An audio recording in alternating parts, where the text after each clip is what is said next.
Hello दोस्तों, राधे राधे, जय श्री कृष्णा। आज मैं एक भोजपुरी तर्ज पर कर लेकर आई हूँ तिलक गीत। उड़न बाज रजऊ धोखेबाज रजऊ, इसी तर्ज पे लेकर आई हूँ तिलक गीत। और अगर आप सबको अच्छा लगे तो कमेंट बॉक्स में बताना कैसा लगा मेरा तिलक गीत। आप सब सुनना और अच्छा लगे तो कमेंट बॉक्स में बताना ज़रूर से ज़रूर मेरा गाना आप सबको कैसा लगा। और अगर चैनल पे नए हैं तो सब्सक्राइब ज़रूर से ज़रूर करना दोस्तों। राधे राधे। आंगन में ढेर जनी फारा हो, अभी से रहन सुधारा हो। आंगना में आके जनी फारा हो, अभी से रहन सुधारा हो। तोहरा न बाटे तनिको लाज सरवा, छाने छाने बदले तोहरो मिजाज सरऊ। धोखेबाज सरऊ, धोखेबाज सरऊ, छाने छाने बदले तोहरो मिजाज सरऊ। धोखेबाज सरऊ, रंगबाज सरऊ, काहे भूल गईला कई के करार सरवा। धोखेबाज सरवा, धोखेबाज सरवा, पल पल बदले तोहरा विचार सरवा।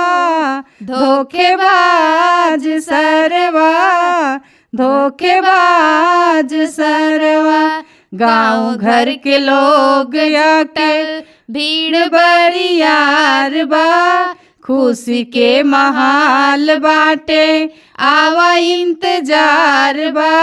गाँव घर के लोग जुटल भीड़ बरियार बा।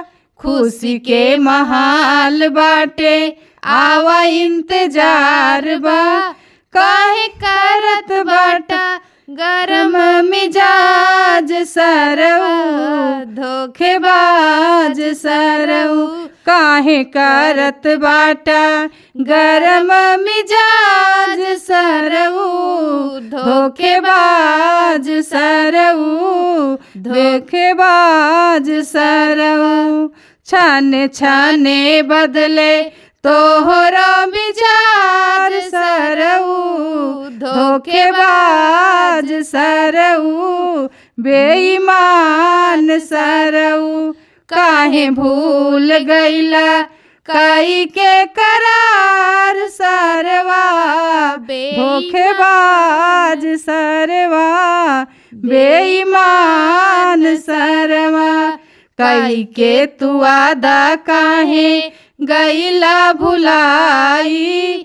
पापा जी के नाम दिहला आज हसवाई।